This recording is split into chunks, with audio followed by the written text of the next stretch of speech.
પાવન નર્મદા તટે આવેલ નીલકંઠેશ્વર મહાદેવ મંદિરે શ્રાવણ માસમાં રોજ ભગવાન નીલકંઠેશ્વર મહાદેવનો વિશેષ શણગાર કરવામાં આવતો હોય છે। આ શણગારના દર્શન કરવા માટે ભક્તોની ભીડ જોવા મળતી હોય છે।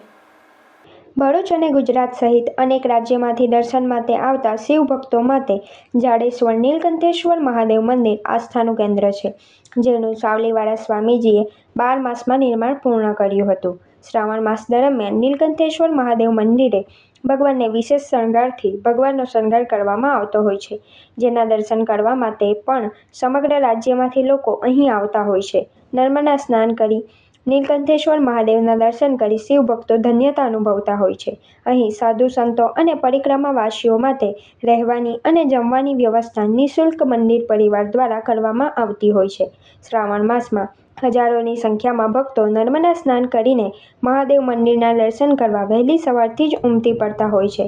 ભરૂચ નજીક રાષ્ટ્રીય ધોરીમાર્ગ ઉપર નર્મદા નદીના કિનારે પરમ પૂજ્ય યોગીરાજ યાજ્ઞિકજીએ આ પવિત્ર સ્થળ પર આ વિકાસ અંગે ટ્રસ્ટની રચના કરી હતી, પરંતુ તેમનું નિધન થતાં તેમના અધૂરા રહેલા કામને પૂર્ણ કરવા માટે વર્ષ 1981માં પરમ પૂજ્ય સંત સ્વામી સાવલીવાળા સ્વામીજીના સાનિધ્યમાં નવનિર્મિત શિવાલયનું ખાતમુહૂર્ત થયું હતું।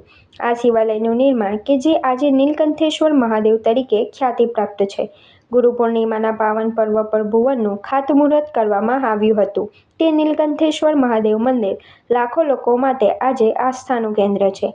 નર્મદા માતાની પરિક્રમા કરતા પરિક્રમાવાસીઓને તે તેમની પરિક્રમા દરમિયાન તકલીફો સહન કરતા હોય છે, તેવા સમયે પરિક્રમાવાસીઓના આશ્રય સ્થાન માટે નીલકંઠેશ્વર મહાદેવનું સ્થાન ખૂબ જ આશીર્વાદરૂપ સાબિત થયું છે। વર્ષમાં હજારો પરિક્રમાવાસીઓ આ મંદિર ખાતે રોકાણ કરતા હોય છે। નર્મદા પરિક્રમા માટે નીકળેલા તમામ પરિક્રમાવાસીઓને નીલકંઠેશ્વર મહાદેવ મંદિરે રહેવાની અને જમવાની સુવિધા નિઃશુલ્ક કરવામાં આવતી હોય છે।